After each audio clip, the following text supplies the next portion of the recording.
What Westminster University have managed to achieve is to develop a tool which can be used and can be applied so that we can actually measure what is happening within the workforce and what that impact is.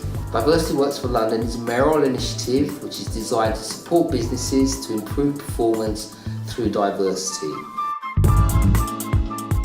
In the Westminster Business School, we've been trying to get an idea of how these things impact on the bottom line. If firms promote diversity, are they seeing their profits increased? Are they seeing their employees working more effectively? We were really interested in getting involved in the project to understand more about how could we really start to put a number and demonstrate the return on investment on our diversity initiatives. Cisco is a very data-driven company, and one of the things that people ask me a lot is, how do we really know that this is having an impact? How do we know that this is actually delivering dollars to the bottom line? How do we know that it's really worth investing in?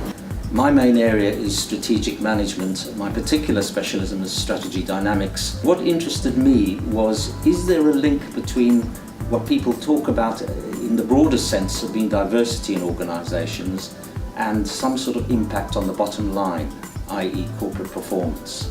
Diversity and inclusion is one of those things that people buy into generally. They see it as a good thing to do, and they can see absolutely the reason for doing it. One of the things we've struggled with is actually putting a figure on that to show how it impacts on the bottom line. And like any project that you're trying to change behaviours with and to involve the whole organisation rather than just a small group of people, it takes a long time to make those changes, and it takes a great deal of investment in terms of resources and time. And working with the Diversity Scorecard with the Return on Investment project has really helped us to actually put numbers onto that and to look at it in a much more structured and objective way. And I think one of the things we've learned through working with the Diversity Scorecard project is really to be able to see what it is costing us as a business in terms of time, who the key people are that can actually get things moving, and where our time and resources is best spent to actually make those changes in behaviour that we're looking to do. It's ongoing, but I think having gotten the results back, or the initial results back from the scorecard, it's actually shown us a very positive message, and that gives us a much bigger incentive to buy in our senior leaders on a bottom line basis and make sure that we have their support ongoing for the future. Diversity is part of the DNA of this particular firm, and having been around for so long, it was never really part of a conscious sort of attempt to see whether it led to any business advantage. And being involved in this project has meant that the unconscious sort of approach and strategy that we have was able to be quantified, and therefore we were able to carry out an analysis to see the nature of the business advantage that we were able to obtain. I was slightly sceptical, but only because of the language that was being used. It's been incredibly beneficial for us. It means that we've been able to understand better what it is that we're doing well. That means that we have a motivated workforce and delighted clients and customers. And without this, we would probably carry on doing what we're doing without really knowing what it was that we were doing that was right. So it's been incredibly interesting.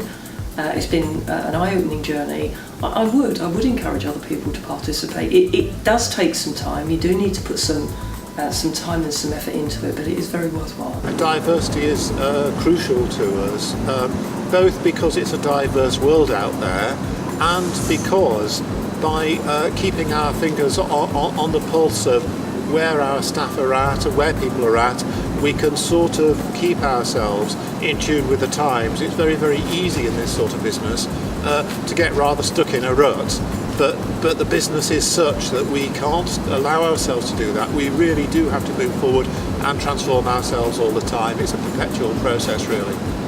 What really motivated us was the fact that it resonated with what I believe are some of the most important things around anything to do with business, but particularly around something which can be quite difficult to measure, which is diversity and inclusion.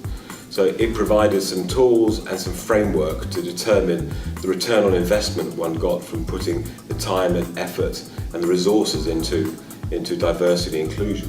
So it was a very useful tool for us to sit down and then say, okay, this is what we've been doing, but what is the real impact on our business, not only now, but in the future, medium and long term, so we could quantify the real business benefits to us as an organisation.